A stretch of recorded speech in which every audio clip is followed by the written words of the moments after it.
Octavio Ortega, de Expansión Política, quien por cierto lo conozco desde hace muchos años que trabajamos juntos en Reforma. Así es, Itzel, un gusto estar contigo en el programa hoy, bueno, esperando a que Ricardo Rafael logre librar la subida hacia Constituyentes, que el tráfico está infernal. Está tremendísimo, pero aquí no parece que no pasa nada, pero allá abajo se está cayendo la ciudad a pedazos. Sí, así es, pero bueno, eso nos da margen para decir y empezar con este tema, porque se está cayendo la ciudad a pedazos, es un buen referente para decir lo que está pasando en el ambiente político. Eso, cuéntanos cómo es que se cayó Romero de Champs, que además no lo vi venir, creo que ni mis papás lo vieron venir.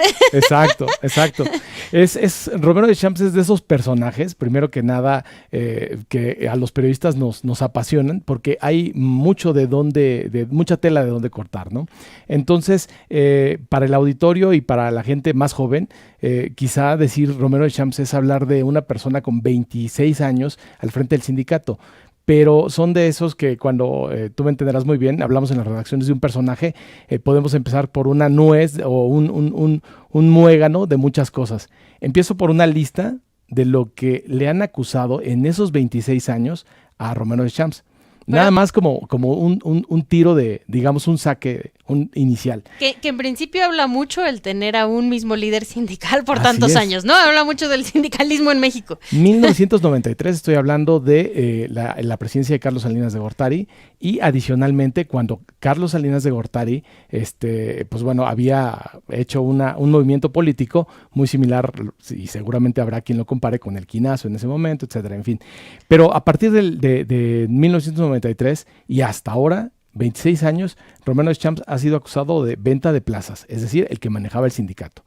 Acusado, son denuncias por las que se han presentado acusaciones en tribunales por venta de plazas. Que esto no es raro en Pemex, la verdad. No es raro, exacto.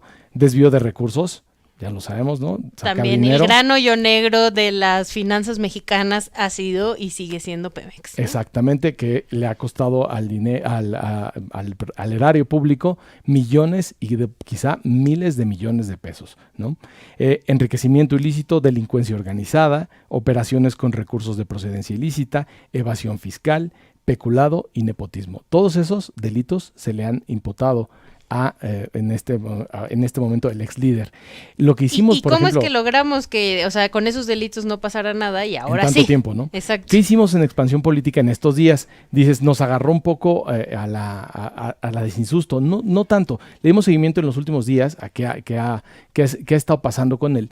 Y bueno, recientemente, tú te harás memoria de esos días, Andrés Manuel ha hecho ciertas declaraciones, se filtraron algunas grabaciones de lo que pasó en Pemex y adicionalmente se estuvieron sacando parte de las acusaciones que él tenía en contra. Al presidente Andrés Manuel lo dejó, se le preguntó en las conferencias mañaneras específicamente por qué pasaba, si se le habían congelado unas cuentas, un diario de circulación nacional publicó estos días que se le habían congelado unas cuentas, el presidente dijo que no, ya se empezaba a ver venir. Ahí venía algo, ya venía algo.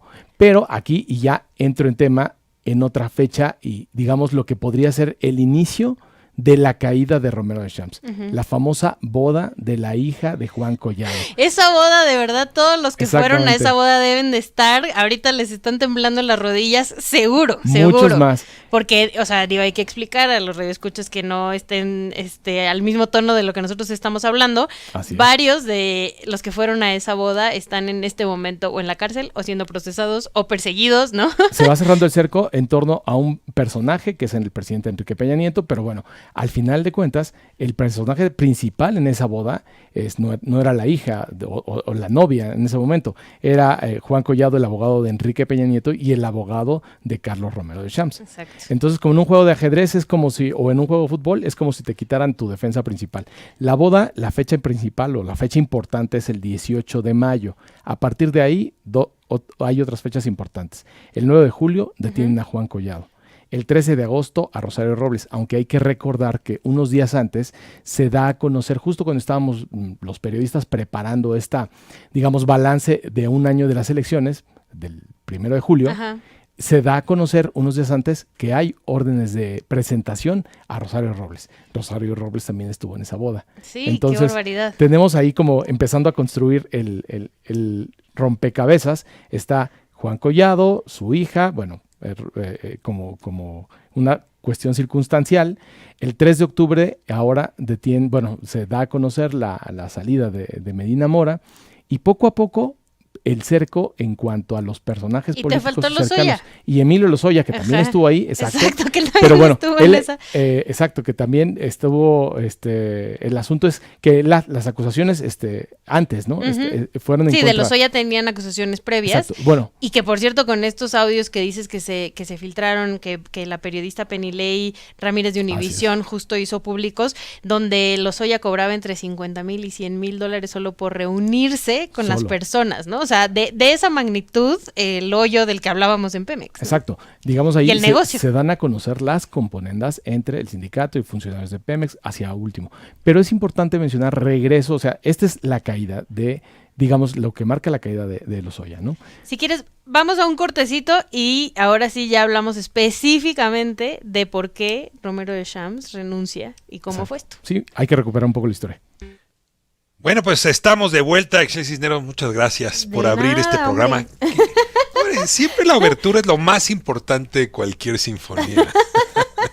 Con esa voz y esa sonrisa usted puede copar cuantas veces quiera. Exacto, micrófono. Como barra brava, mensualmente copar el espacio. Mensualmente tengo asistencia al Consejo Editorial del Universal y justamente vengo de ahí, pero yo me mojé los zapatos en el camino. Soy de esos que trae zapatos. Tú los traes de Bob Esponja, decías. Traigo mis tenis de Bob Esponja, como debe de ser. Pero siendo Bob Esponja un habitante del mar, supongo que no será problema para ti.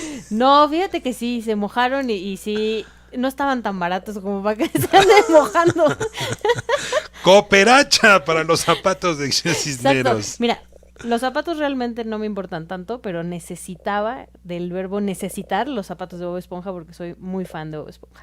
Pues mira, para una época como esta, la verdad es que ese tipo de pequeños detalles sí te hacen la vida, caray, sobre todo cuando llueve tanto. Octavio Ortega, muchísimas gracias por estar con nosotros. Ricardo, al contrario, muchísimas gracias por la invitación. Déjame, me subo a la conversación con un argumento del cual se ha hablado poco y ayuda a ilustrar lo que tú estabas justamente ya exponiendo hace un momento. Encontré con una denuncia en la corte, en los juzgados de Texas, en Galveston concretamente, el señor Carlos Reyerson contra Carlos Romero de Champs. ¡Qué joya!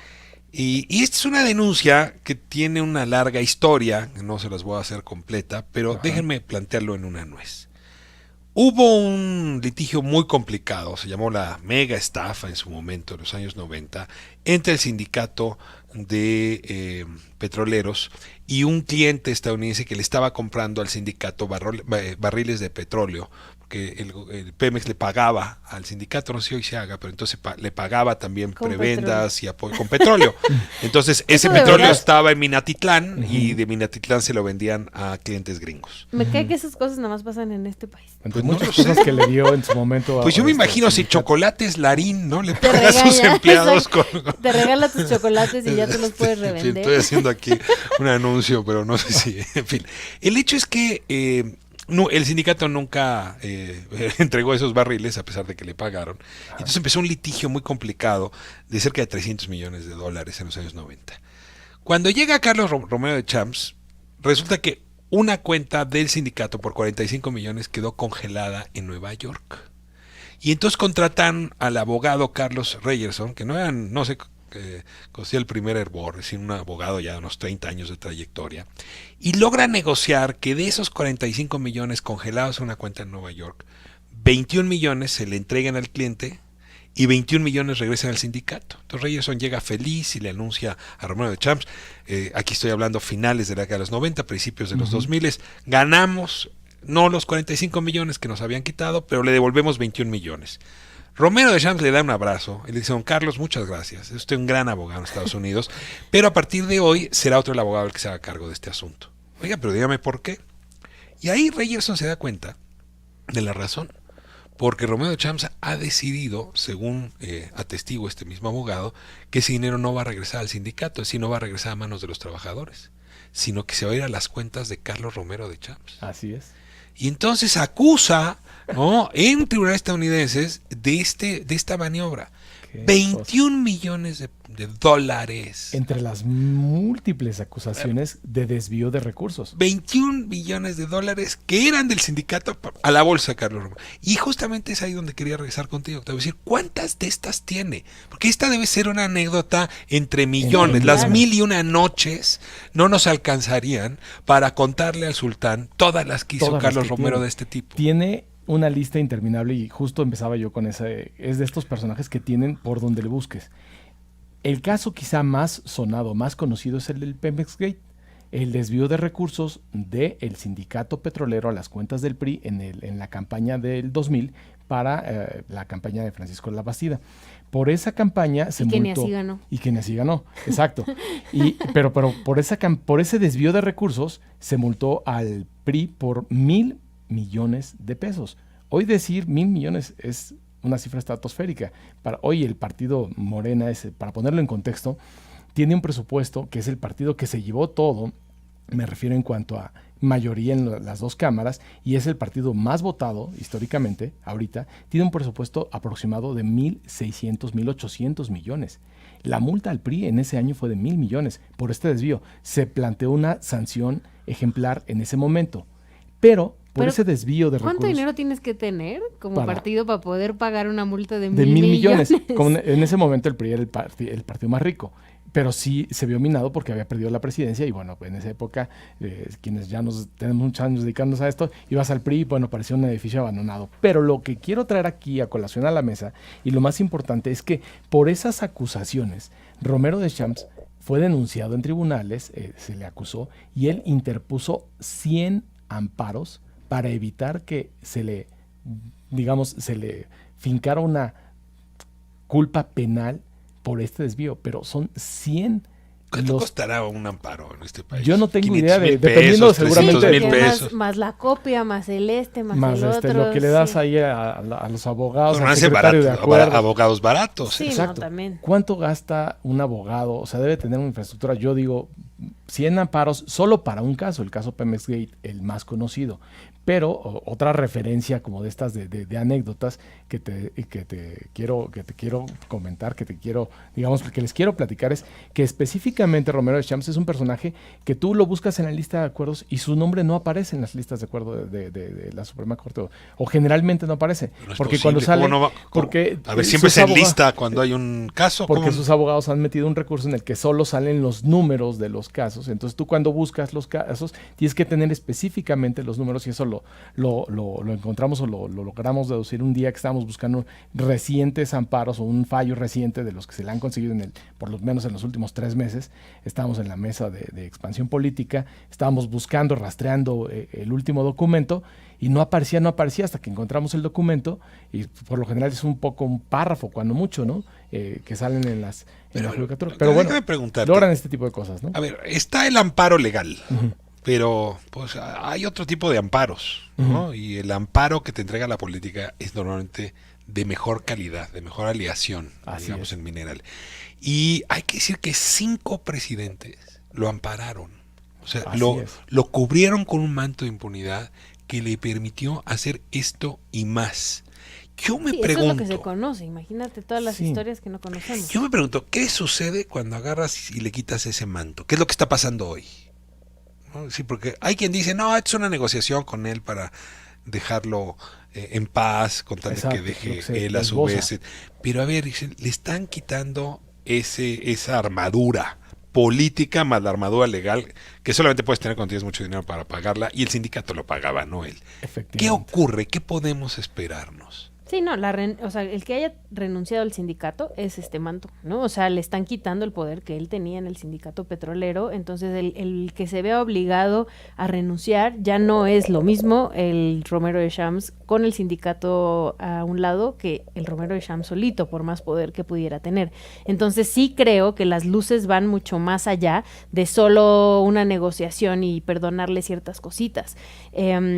Estábamos ya leyendo pues que sí, que se confirma la denuncia por operaciones de recurso ilícito en su contra, o sea, ya la unidad de inteligencia financiera lo dice con todas sus letras, ¿no? Entonces, pues al final lo que vamos a encontrar, yo creo que son una cantidad de triquiñuelas, porque además como bien mencionaba yo al principio, es un fondo negro donde se ha ido un montón de recursos públicos y privados por muchísimos años, ¿no?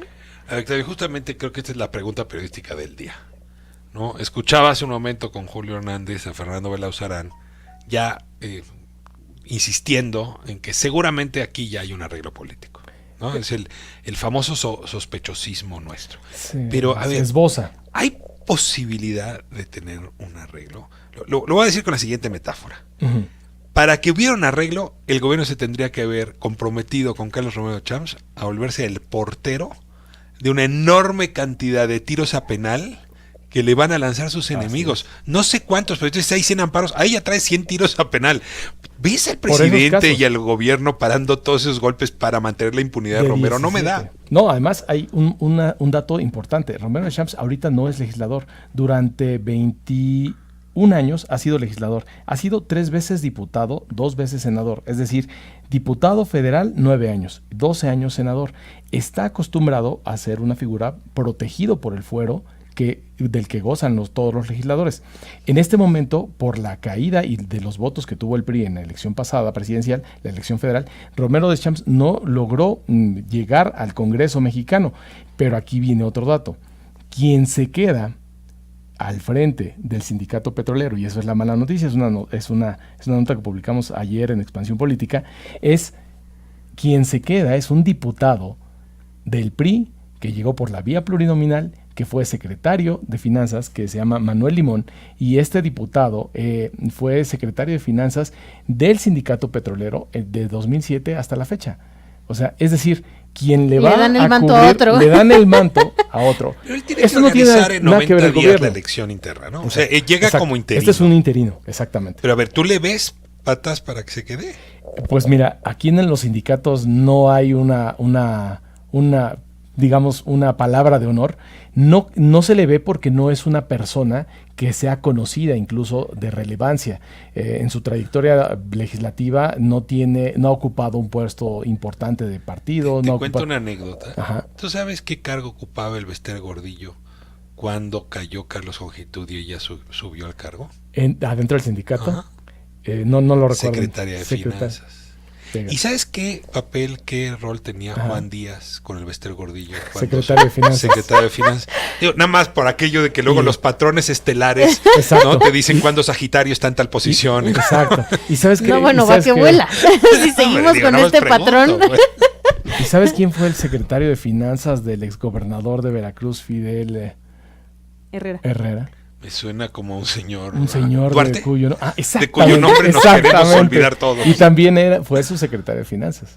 No, Dios. O sea ese cargo es el que uno tiene que ocupar si quiere trascender en la política priista. Ahí es donde están, y justo, digamos, lo que hace que caiga y lo que marca toda la trayectoria de Romero de Champs es el oscuro manejo de las finanzas del sindicato, el oscuro manejo de los beneficios que tenía de Pemex y de los tratos que tenía de Pemex hacia el sindicato y del oscuro manejo que tenía, como mencionas en esa denuncia en la que nos hacía referencia, de cómo se transfería dinero de Pemex primero a las arcas del sindicato y después a los bolsillos particulares de Romero de Champs. Un ejemplo, en el año de 2000, no es cierto, fue en el sexenio de Carlos Salinas de Gortari, cuando Romero de Champs consigue un aumento del 42% en prestaciones para los agremiados del sindicato.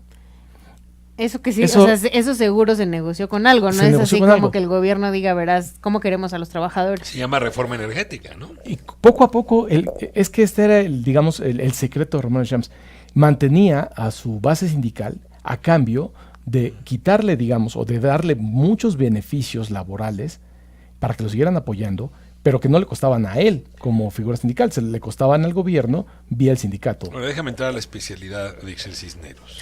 Es como una lupa sobre los síntomas, ¿no? Ostentosos de algunos personajes de la vida política. Claro. A ver, ¿recordarás el regalo de un Ferrari valor $2 millones que le hizo a Carlitos, su hijo? Sí. Recordar los viajes de la hija en avión privado. Presumiéndolos además, con todo perritos. El descaro en Facebook. Recordarás en efecto la presunción que hace del yate. yate que, por cierto, está estacionado ahí en Cancún, casi a unos cuantos metros del yate del Niño Verde. Son 2 yates muy similares, incluso son gemelos. Híjole. A ver, vivíamos en una época en donde eso no solamente se valía, no solamente era bien visto, sino que además completaba tu halo de poder. Y la pregunta más seria, ¿ya acabó? Es decir, ya no se vale, como decía el presidente hoy en la mañana o allá en la mañana, ya no se vale que se alejen tanto de la justa medianía, digamos, en la que tenemos que vivir los demás. No.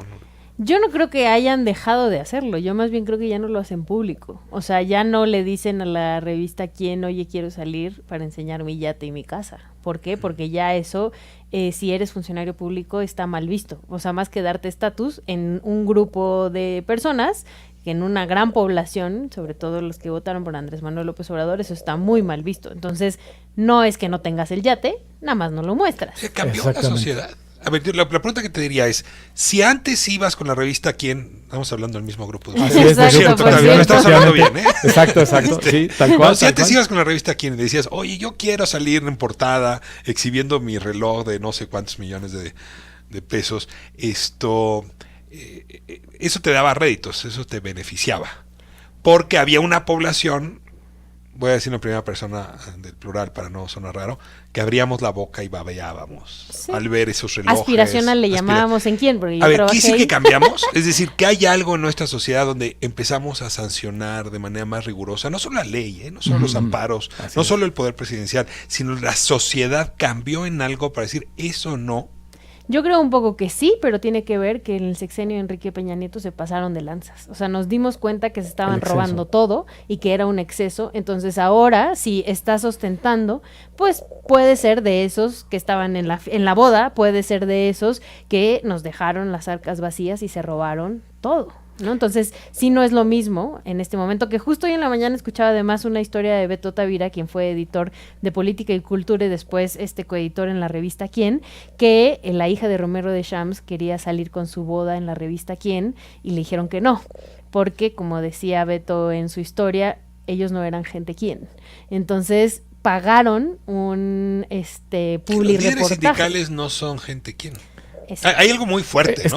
Digamos, o sea, si Collado sí dinero, puede salir pero en la boda y Romeo Champs no. ¿Por qué Collado sí? ¿Por el color de piel?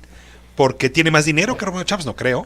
Porque Collado no viene de... Es decir, sí ahí llama la atención porque estarían dispuestos a cubrir una boda, la boda maldita, y no estuvieron dispuestos a cubrir la boda de la hija de Romero, que a lo mejor se casó con sus perritos. Quizá en este país exacto, ¿no? O sea, este tipo de cosas, lo de los perritos y los famosos brazaletes de la hija de Romero Champs, lo añado a la lista de anécdotas que mencionabas, ¿no? Que traía un semanario en unas fotos antes, y que cada semanario costaba, creo que, de 150,000 pesos. O sea, la niña antes de su boda traía en la mano 5 pulseras, más de 2 millones de pesos.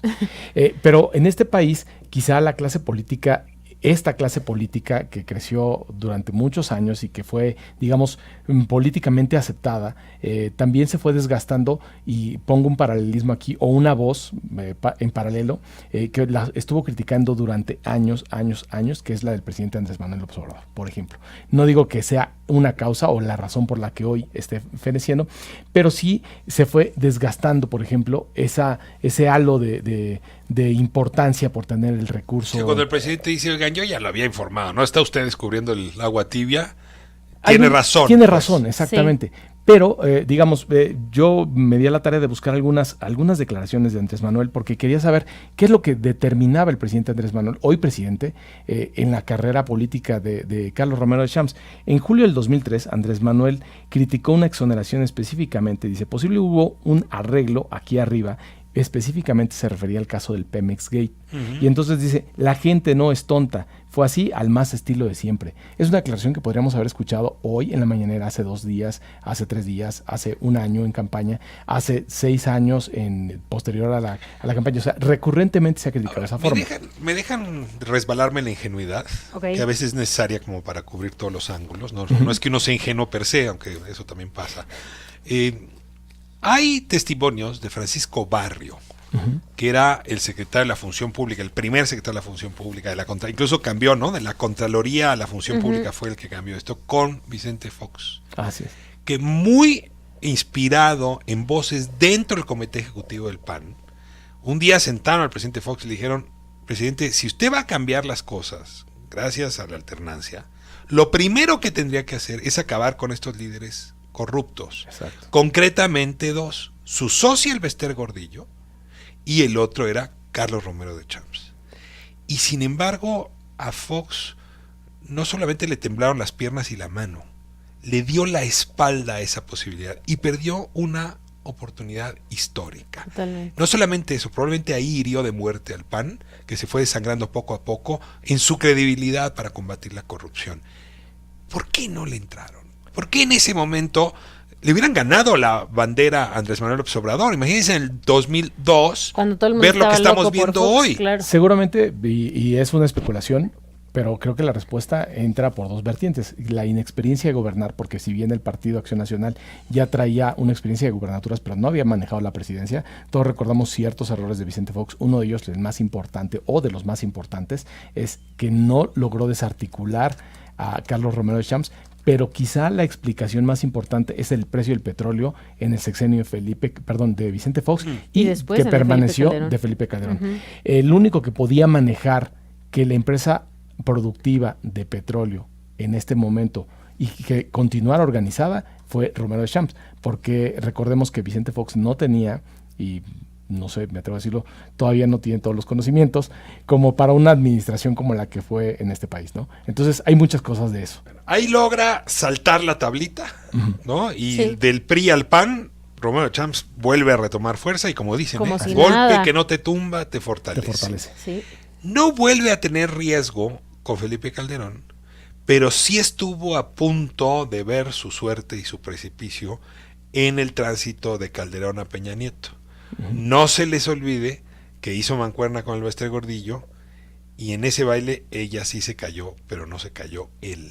Me voy a corte y me ayudan a entender Ok. cómo salvó también ese siguiente escollo. Sí, claro. Hombre con suerte, Así con es. dinero o con un sindicato más interesante. Y con que un buen otro. abogado. Acá tengo en estudio a Octavio Ortega, periodista de Expansión Política, justamente a propósito del defenestramiento, a ver hasta dónde va a dar, de Carlos Romero de Champs. Y Ixel Cisneros, muchas gracias por tus opiniones, por tu reflexión larga sobre estos casos. Tengo a ver aquí todas las cantidades de todos los defraudadores como Rosario Robles, Collado y demás. ¿Algún día regresarán al erario público? ¿El gobierno no va a poder con eso? Me pregunta Rubén García. Gabriel Vergara me dice: Romero de Champs aparecía como uno de los dueños de Banorte hace como 15 años. Yo no sabía esto. Deberían investigar esto. Miren nada más. ¿Será cierto? Sergio Sansores, 57 años. Con respecto a la boda de la hija de Collado, el cantante Julio Iglesias también estuvo ahí. Y como ven, está amparado. No, bueno. Es muy probable que haya estado amparado. Yo nada más, a quienes nos escuchan, platíquenos qué opinan de la renuncia de Romero de Champs al 5259-1197 o en Twitter, RR en Radio Centro y en Facebook, Ricardo Rafael en Radio Centro. Y le quiero contestar a Fernán, que me escribió en Twitter diciéndome que Alberto Tavira no había dicho que no eran gente quien, sino que no habían pasado el nacómetro. Sí lo dijo así Tavira en el video. Pero Ixel Cisneros es políticamente correcta, hombre. Y además, yo trabajé ahí y la verdad es que así se decía, no es gente quien, y así se decía lamentablemente, la verdad, súper discriminatorio. Nacómetro. No es gente quien se decía. Sí. No es gente quien. Él no es quien, ella no es quien. En todas las redacciones, en todas las siempre ha habido ciertos argotes, ¿no? Exacto. Pero bueno, regresando al Y nada más para entender, no es gente hola, no es gente quién, no es gente TV Notas, no es, ¿cómo es Está ese entrando al medición? A ver, terreno ya de- ayúdame a entender. ¿Cómo es ese ranking? ese ranking? O sea, según entendí el tiempo que yo estuve ahí, gente quien tiene que ser güerita.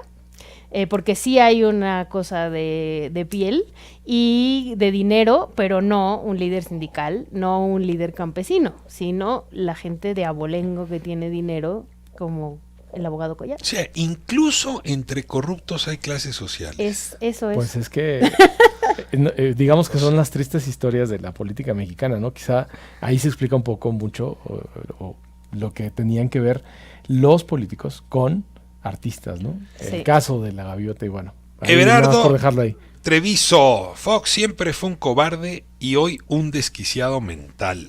Mariana de Jesús Martínez Nieves, le faltó pantalones a Fox, es que es más fácil robar e irme por lo malo porque no tienen valores bien fortalecidos, porque fue más grande su ambición.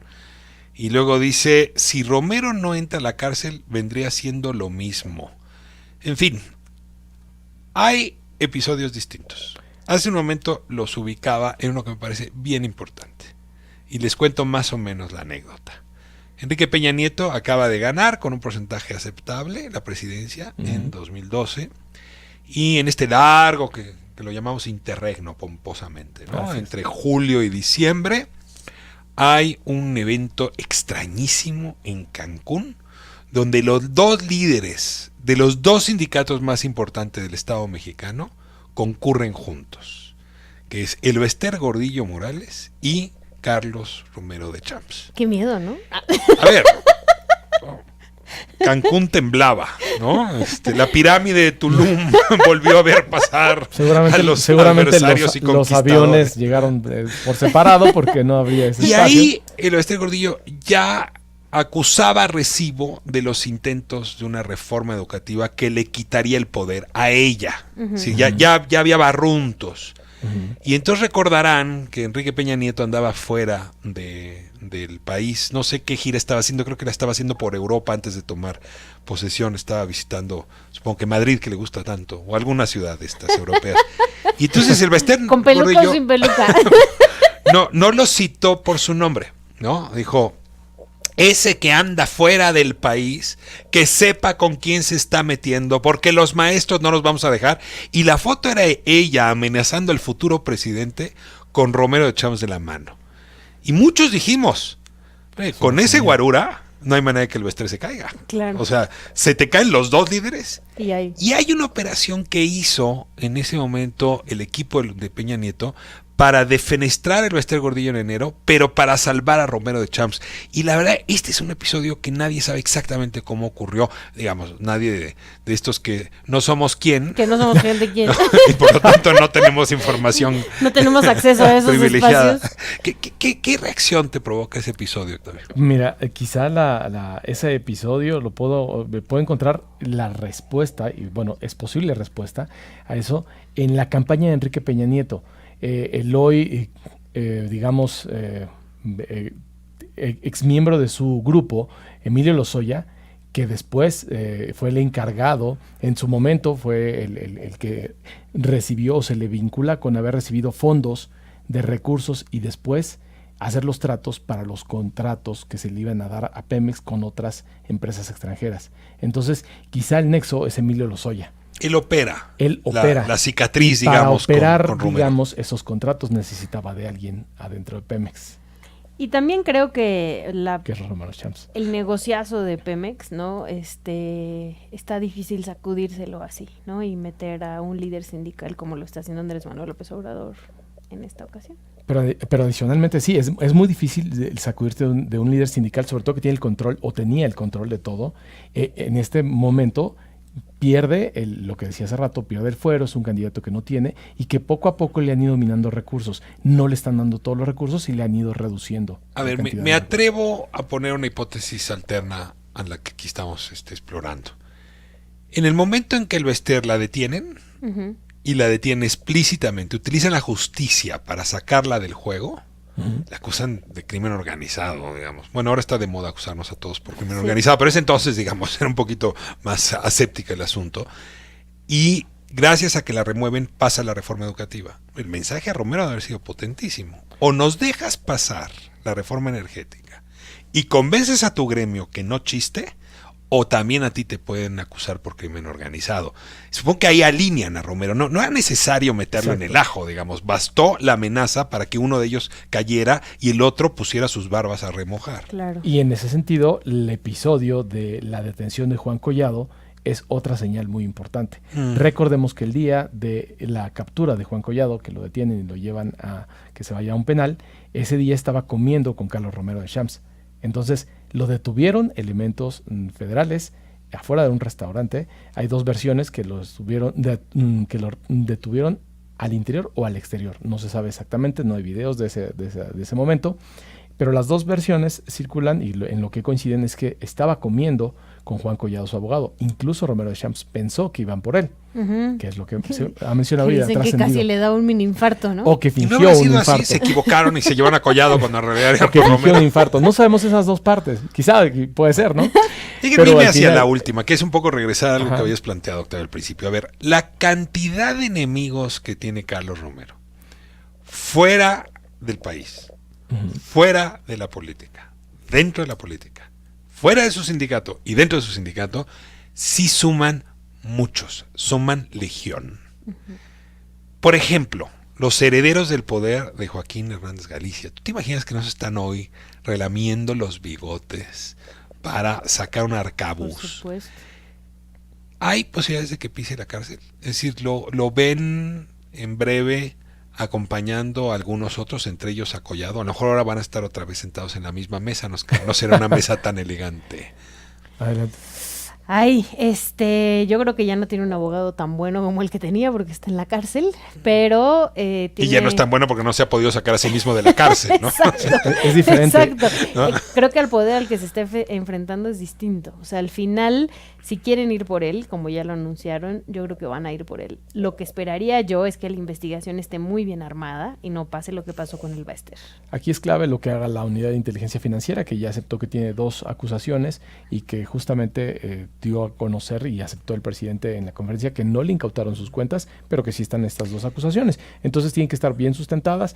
Hoy Santiago Nieto es el encargado de esta Unidad de Inteligencia Financiera, que conoce, porque también estuvo en el gobierno de Enrique Peña Nieto, recordamos que salió precisamente mal de esa administración, y conoce exactamente cómo se operaba en ese momento y cómo se manejaban los expedientes. Como bien dice Ichel, en este momento es clave que tengan un expediente armado y a los periodistas nos corresponderá investigar y estar presionando todos los días en la mañanera, preguntarle si ya hay alguna orden de aprehensión y no permitir y estar al pendiente de que no se pueda evadir de la justicia. Estoy en cabina con Octavio Ortega, periodista de la revista Expansión, con Ixchel Cisneros, también periodista. También. Y déjenme hacer un punto de inflexión, si no es que de diferencia con lo que decía Ixchel hace un momento. Con el Baester Gordillo, mi hipótesis a estas alturas es que pasó justo lo que tenían previsto que pasara. Es decir, una acusación mal fundada para que se cayera al finalizar el sexenio. Justamente. Y 2, condiciones de restricción de libertad que ya quisiera cualquier preso en este país. Totalmente, pero lo que Es espera Es uno decir, cuando agarra pues mira, el hospital, hay rumores de que más allá del hospital se paseó con gran libertad esa mujer. Entonces yo te diría, tendría que haber un arreglo, o sea, tenemos que tener un gobierno capaz de establecer arreglos de este tipo, tan de mascarada, tan teatrales, tan falsos, tan hipócritas, para que Romero siguiera esa misma pista. Sí, lo que estamos nosotros aquí, no solo como periodistas para investigar, sino las y los ciudadanos para exigir, es que si hay pruebas de que Romero Deschamps se ha hecho rico por años, que lo han acusado de varios delitos, como bien decía Octavio, pues armemos bien esta investigación para que no pase, no solo lo que pasó con el Baester, que era, como bien dices, el plan, sino que las y los mexicanos nos den el resultado que queremos, que las personas corruptas terminen pagando sus cuentas en la cárcel, nada más que eso. Así es. En Expansión, un punto. En Expansión Política publicamos, ahora que se dio la salida de Romero Deschamps, un dato en la biografía. Tenía 2 ingresos, un salario de 6,800 pesos Romero Deschamps y otro de 31,600 pesos. 38,000 pesos, ese era su ingreso mensual en el sindicato petrolero. Su último ingreso. O sea, ahorita. eso es lo que está Eso es lo que reportado ante el SAT. Eso es lo que está reportado como ganancias.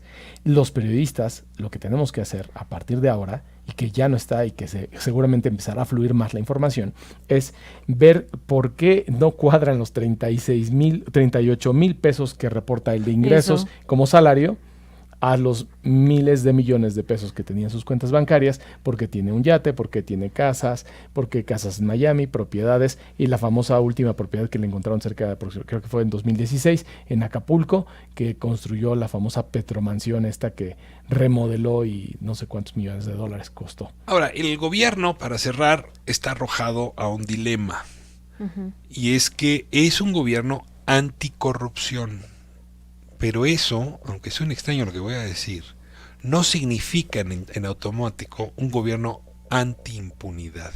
Si una cosa es te señalo por corrupto y otra cosa es hago que haya consecuencias por tu corrupción y entonces hay un castigo. Uh-huh.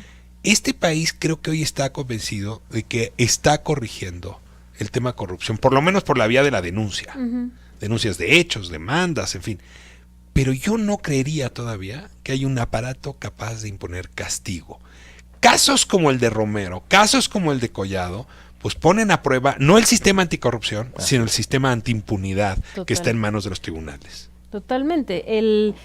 Esto es lo que, o sea, para poder meter a la cárcel a alguien tendrían que tener, o sea, de la cargada como Collado, como Deschamps, como Rosario Robles, tendrían que tener unas investigaciones perfectamente armadas para poderlos meter a la cárcel, o sea, juzgarlos, meterlos a la cárcel, declararlos como culpables y que los demás pongan sus barbas a remojar, como bien dices, y se acabe con esta impunidad. Mientras estas personas, no terminen juzgados y declarados como culpables en la cárcel, esa impunidad continuará. Sí, una cosa bien importante, el fin de la era Romero Deschamps o de lo que significó la era Romero Deschamps no fue la presentación de su renuncia. Va a ser cuando se presente ante tribunales y se le emita una orden de aprehensión y en ese momento quede detenido ante la autoridad y quede recluido en un reclusorio, como ya le pasó a Rosario Robles. No puede contar ahorita porque renunció y sigue gozando de todas las prebendas, incluso hasta este momento sus cuentas están libres. Yo creo que una persona que maneja tal cantidad de recursos tiene toda la posibilidad de salir del país tiene acceso a aviones privados, eso lo debe de tener en cuenta en este momento el gobierno y pues bueno, solo se verá si realmente pueden terminar con esta era como la de un líder sindical como Romero Deschamps al momento en que lo puedan aprender. Y eso también, ¿no? Anunciar, como también sucedió con Lozoya, anunciar vamos por ti, tenemos una orden de aprehensión cuando saben que pueden escapar, tampoco deja un buen sabor de boca, ¿no? En otros países cuando van a ir por peces tan gordos no les andan avisando en los medios de comunicación, nada más un día llegan y los agarran y los meten a la cárcel. Así es. Bueno, pues nos vamos, pero antes nada más les cuento muchas llamadas, ¿eh? Dice aquí, una oportunidad de estar en los congresos donde se elegía al secretario del sindicato magisterial y donde Elba Ester daba línea directamente. Los maestros que no estamos de acuerdo éramos amenazados. Considero que así son los sindicatos de México. Tengo bastante evidencia de la manera como, en efecto, también las asambleas de las secciones del sindicato de petróleos, había pistoleros, había amenazas, incluso les puedo contar de testimonios de gente que tuvo que salir a vivir fuera del país porque no coincidieron con la línea autoritaria de Romero Deschamps. No podían detener a Deschamps junto a la maestra porque el líder petrolero era senador de la República y tenía fuero. Mire, por favor hagan lo posible para que el líder de Pemex devuelva lo que se robó. Ya era hora de que le pusieran hasta aquí a Romero Deschamps. La renuncia de Romero al sindicato de Pemex es uno de los aciertos más grandes. La elección que hicimos debe ser democrática y que los trabajadores tienen que elegir a su líder. Mire, yo aquí lo digo 3 veces, firmo, hagamos un change.org para que usted tenga razón, Hermenegildo García. Él y todos los demás sindicatos, no nada más el petrolero. Es importante lo que sucede en el país. Si Romero es acusado de los delitos que tienen en su contra, lo más prudente es que lo metan a la cárcel como lo hacen con las personas comunes que roban menos que él. Asimismo deberían de retirarle lo que tiene. En relación a la política, todo es un PRI cualquiera. AMLO está diciéndoles que renuncien y después se queden con el dinero que robaron y le den algo de, por supuesto. A ver, aquí voy a tener, última, es que es muy tentador, ¿verdad? A ver, ayer Penilei Ramírez, ¿no? La verdad con gran tono y muy bien plantada en la mañanera, pues un poco fue lo que le dijo al presidente, ¿no? ¿Los va a perseguir o no? Esa es la gran pregunta. Y entonces el presidente responde, pues que unos y otros son lo mismo, los que están acusando y los acusados. Que es una forma de decir, como son la misma, en fin, no sé cómo llamarlo, el mismo grupo, el mismo grupo, la maraña, grupo para no entrar ¿no? En fin, la misma cloaca, no me voy a meter con ellos. Y está el país entero pidiendo que haya castigo. Hablando de Romero, es justo que a México se le haga justicia. Ya con este señor, su libertad es un insulto. Y esto me lleva a la pregunta, ¿se le confiscará todo lo que no puede justificar? Esa es la otra situación. No solo, quizá el gobierno se tiene que preocupar no solo por aprenderlo y tener bien sustentado la acusación en su contra, sino ver qué tanto puede recuperar de lo que se desvió de sus recursos, ¿no? Y regresar a los pobres, según este instituto. El instituto nuevo creado por Andrés Manuel. No es creado, se llama es el mismo, la unidad. mismo, nada bueno, más que por lo menos le puso un nombre más chistoso. Exacto. Tiene un alias. El le instituto puso un nombre para más devolverle pegajoso al pueblo lo robado. Exacto. Alias el SAE. Bueno, les cuento que tengo a Laura Rojas justamente hoy con nosotros. Vamos a hablar también de la miscelánea. Se está discutiendo en la Cámara de Diputados y no está fácil, ¿eh? Hay varios temas bastante álgidos que nos podrá ella ayudar a iluminar. Octavio Ortega, muchas gracias. Mil gracias. No, al contrario, gracias por la invitación y pues bueno, estamos disponibles cuando quieran. Estamos muy cerquita. Exacto, aquí, Expansión Política. Aquí estamos aquí a tiro de piedra. Isidro Cisneros, muchas gracias por tu inteligencia y también por tu carcajada en este espacio. No, hombre. Y perdón si hay personas a las que les parece muy estridente. Procuro no hacerlo tanto. Pero no lo puedo evitar, perdón. Es que hay temas que lo merecen. Si yo tuviera una carcajada así también la haría. Pero además, si no nos reímos de estas cosas, Exacto. Híjole, pasaríamos llorando todo el tiempo. Todo el tiempo, definitivamente. ¿Probamos si se ríe? No. ¿Te conté que se te mojaron los zapatos de Bob Esponja? Vamos a corte y regresamos con la diputada Rojas.